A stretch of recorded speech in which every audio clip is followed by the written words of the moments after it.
Over 50 and looking for a job, this is a tough time. However, you can turn your age into an advantage. Here with some advice is the co-founder of Torchiana, Mastrove, and Sapiro. Please welcome Bill Torchiana. And also joining us is career and life transition counselor Eileen Williams. Eileen also has a website, The Feisty Side of 50.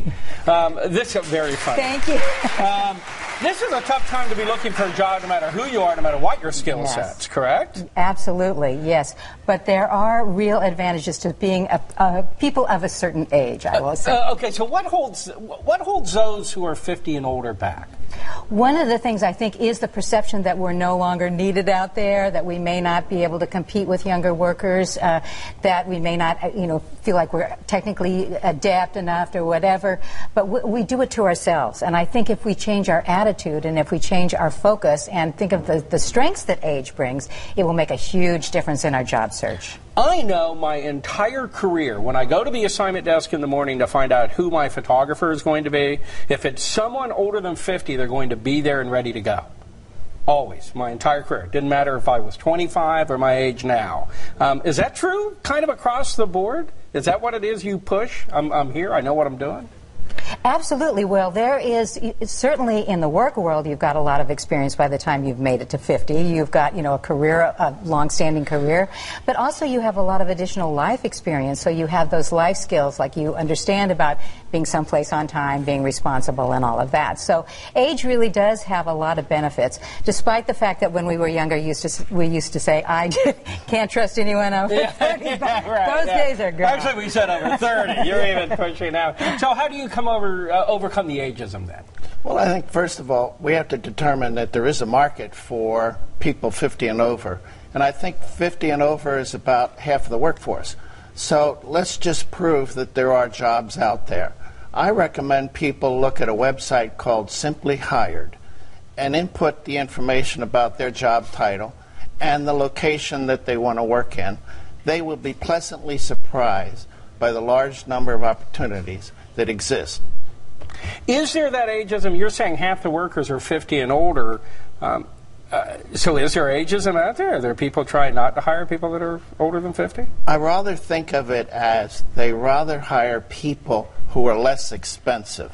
The example I would use is a 60-year-old person earning $60,000 is competing with a 30-year-old person earning $30,000. Most employers are going to choose the 30-year-old person. But that's not discrimination against the 60-year-old because of age, but because of salary. Now, if that person could tell a different story, that they could work occasionally, they could work less hours, they could work 4 days a week instead of 5, they could probably demonstrate that for less than 60, which is something still fair to them, they could earn a nice living and be a high value in the marketplace. Can you really do that, though? Sure. Two of the biggest trends going on right now are part-time and contracting and consulting. Organizations that have laid off hundreds of people don't have an appetite to hire more people, but they still have a need. So very often they would make the proposition, could you work as a consultant? Could you work part-time? Could you come through a professional temping service? We still need the work done, and there's a lot of opportunities there. So are they worried about your age, or are they worried about your pay? Well, I think there's a combination of both, but I think Bill is absolutely right that a lot of times it might be more as far as how much you'd be demanding when you came in as a salary that you might want. But I just wanted to parlay a little bit on what Bill had said about one of the things about being older is the flexibility many of us have. A lot of times our children are grown and we no longer have the responsibility for rearing young children and all of that. So we have an opportunity to do more with our career, and there's a whole new segment of the population out there that is doing what we call encore careering now. A lot of people over 50 are changing occupations, changing their focus, doing something that's more meaningful to them, which is not so salary-based but more value-based too. Well, a lot of the money magazines, I see it always, every cover is retire young, retire rich. And what it says is quit your really good paying job, move out of the Bay Area, go to a really lousy little town and work for half the money. And I always think, really, that's retiring hiring young and rich. Huh? You're smiling, but isn't that what you're suggesting in a way? Well, no, I'm not suggesting that. I'm just suggesting that we open up our options. And so especially if, say, like you got laid off and you're over 50, maybe you do want to get back into the same career that you were before, but maybe there's something waiting around the corner that you might find even more exciting. And I think Bill will vouch for the fact that a lot of people who do get laid off from positions find something the next time around that is more gratifying to them in a number of ways. Now, Bill, she says a lot of times the older worker is more flexible. I think out in the workforce they often think they're less flexible. So how do you make that point to a potential employer? I think the person has to define what it is that they bring, what it is that demonstrates value. A good example recently, the chairman of General Motors is 67 years old. He's already retired from AT&T as CEO. He knows nothing about the automobile industry. He lives in Texas, and he won't be relocating to Detroit. Now, he must be a very accomplished person, and he must know a lot of people to get a job like that. That's not uncommon. People are still recruited for the talent that they can bring, for the contacts that they may have, and for their ability to lead the organization going forward. Yeah, I thought they passed over me by accident. I'm willing to stay here and not go to Detroit. Okay, now you guys have some tips, right? Absolutely. Okay, you want to let's tick them off real quick. So if you're out there, it's time to look for work. You're an older worker. What's that? Well, one of the things that you want to do is, we know we've got experience. The wrinkles show we've got experience. So one of the things you really want to do is focus on the skills that you can provide, and that is because that is your marketable quality, your skill set. So be able to know your skills and articulate them, and then be able to substantiate them with examples of how you've performed in the past. They always say that past performance is the best predictor of future performance. So you want to be able to, again, back those skills up with examples of challenges you faced, the skills that you used, and the positive result that you brought about. Do you have to think about how you dress and how you look going into the interview? Do you need to absolutely. look? Yes, absolutely. You have to look modern. You have to look younger. You have to think quicker. Don't appear to be old if you are. And be willing to listen and exchange and have a proposition to offer. The other thing, more important than anything, after you know yourself, you better talk to your family, your friends, your relatives, and your contacts and your network, because it's the people who you know that can help you a lot more than you can help yourself. So it's networking.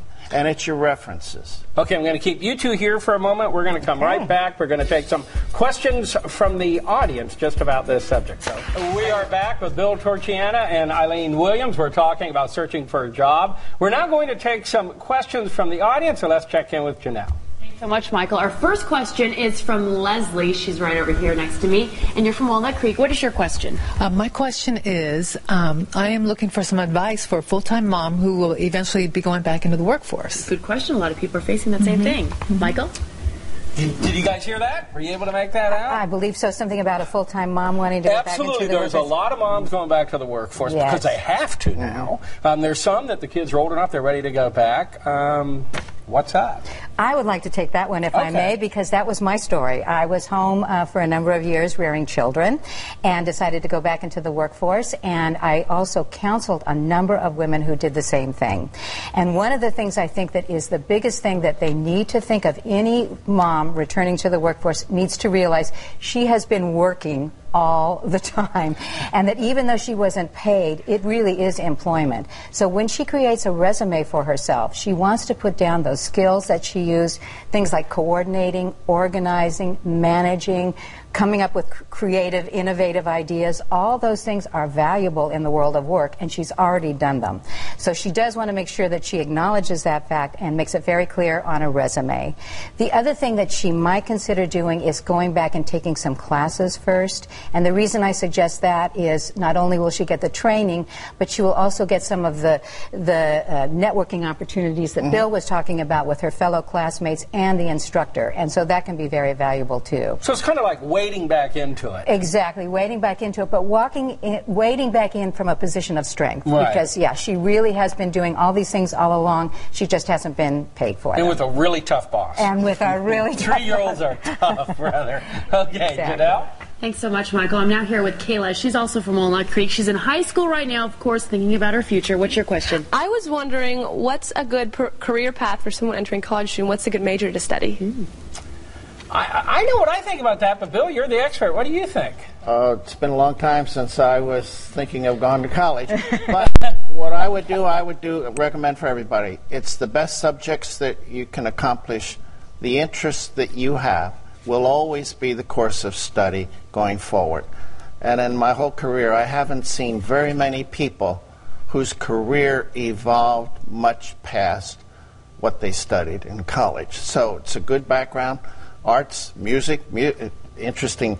A lot of music majors end up in IT organizations. Is that right? Absolutely. So any discipline that makes you think and achieve and that you're passionate about is a good program to pursue. That's what I was going to say. It's all about passion. If engineers are hot and you try to run off and be an engineer, you may not be a particularly good one because you're there for the wrong reasons. You're shaking your head. I'm shaking my head because I have had a number of clients that have come to me because they did something that they thought they'd make a lot of money in or something like that, and they found out 5-10 years into that they were unhappy, they were miserable. You got to play to your strengths. What brings you joy? What gives you energy? Think of activities that give you energy. If you feel energized and excited by what you do, you're going to be that much better at it. So it just makes sense. Good final word from you. Final word from you, Bill? I would like people to believe that if they could find one job, they could probably find two. So if you set your sights a little higher and you persist a little longer, it's quite possible you would have options to choose from. And that's a long way away from the person who thinks there are no opportunities out there. There are. And qualified people will get them.